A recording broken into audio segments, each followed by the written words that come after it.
All right, welcome to the Explainer. Today, we are diving straight into the absolute core clash of modern AI architectures. Look, if you're building any kind of intelligent system right now, you're fundamentally dealing with one massive recurring headache, right? How exactly do we store and retrieve data so our large language models actually stop hallucinating?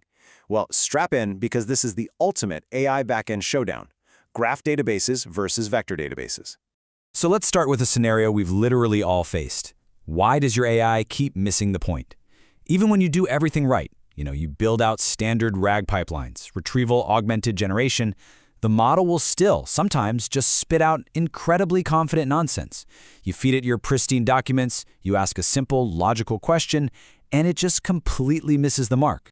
The source material breaks this whole AI retrieval problem down perfectly into two main culprits. First up, you have noise. Vector searches have this habit of returning loosely related or sometimes completely irrelevant documents, causing what experts call the distraction phenomenon.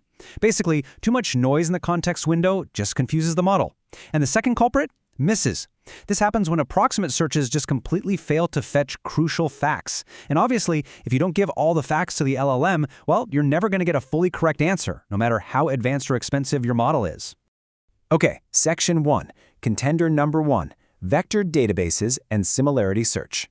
Let's quickly define the core mechanism here: vector databases. So think of popular platforms like Pinecone or Weaviate. They work by mapping text into fixed-length, high-dimensional embeddings. Basically, neural networks take your text and transform it into mathematical coordinates, and this allows the system to perform conceptual similarity searches. Honestly, the best way to think about it is that it's matching the conceptual vibes of a user's question to the vibes of a document. And it is incredibly fast at finding semantically similar passages across absolutely massive data sets. But here is the catch, and it's a big one. They struggle immensely with aggregate questions that require connecting the dots across multiple documents. The source highlights this fascinating example using a historical archive. Imagine asking an AI to find commonalities between Harvard and Johns Hopkins based on, say, thousands of historical diary entries. Well, a vector search is just going to return chunks of text that mention Harvard and chunks that mention Johns Hopkins. But it's almost definitely going to miss the underlying connection because no single document explicitly states what they have in common. The semantic search just fetches similar text chunks. It doesn't actually reason through them. Which brings us to contender number 2, graph databases and relationship traversal. If vectors are the vibe checkers, graph databases are the strict, rule-following detectives of the data world. Think of a metagraph structure extracted from those same historical archives. A graph database uses explicit nodes for entities, like the person Ernest Orlando Lawrence or the organization University of California. And then it connects them with explicitly defined edges, like a works-for relationship. This exact structure is what enables powerful multi-hop reasoning. Instead of just guessing based on semantic similarity, the system mathematically traverses from one node to the next. It's tracing exact, completely verifiable paths. And because of this exactness, the results are just radically different. The source actually explicitly states, and I quote, "Knowledge graphs excel at connecting the dots across multiple documents, and as a side benefit, they reduce the risk of the distraction phenomenon and hallucination. They pull this off by giving the AI a context window that has the absolute highest possible density of relevant, interconnected information. It's not just a loose pile of somewhat related paragraphs anymore." And it's definitely worth noting that when we talk about this kind of technology in the enterprise space, Neo4j is the #1 most popular labeled property graph, or LPG, database powering these systems. According to the DB Engines ranking in our source materials, it just consistently leads the pack. And that's because enterprise architects trust it for its full transactional support, its massive scalability, and its really robust Cypher query language, which is what lets developers natively execute those crazy complex multi-hop queries. Okay, but let's be real for a second. We have to look at the whole picture. Graph databases are not some instant deploy magic bullet. They're expensive and they're time-consuming to build.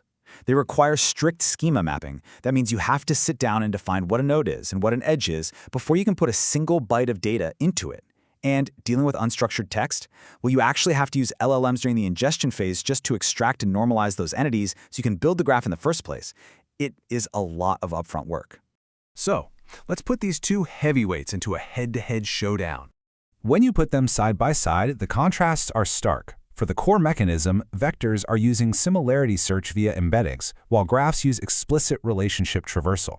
For AI reasoning capabilities, vectors give you highly scalable semantic matching, right? But graphs absolutely dominate when it comes to multi-hop logical reasoning. Now, explainability is a huge differentiator here. Vectors are largely a black box. You don't really know why it picked what it picked.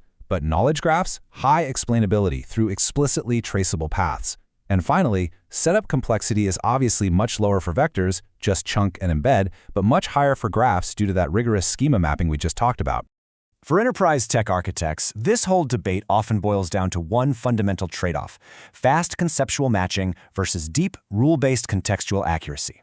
Basically, ask yourself, do you just need to know the general theme of a document, or do you need to trace an exact, verifiable chain of custody between a disease, a target protein, and a specific clinical trial? But right when you think you have to choose, here is the plot twist: hybrid systems.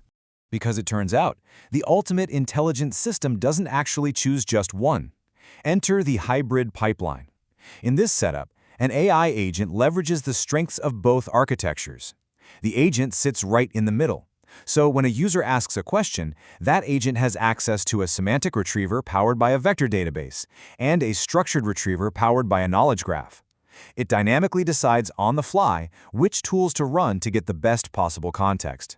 The ideal workflow combines them into this really elegant one-two punch. Step 1, the LLM processes the user's natural language question. Step 2, the semantic retriever uses vector search to cast a wide net, finding conceptually similar text from all your unstructured documents. Step 3, the graph retriever traverses explicitly mapped relationships to pull out those exact factual answers. And only when the AI agent evaluates that it has enough solid context from both sides does it generate the final answer for the user.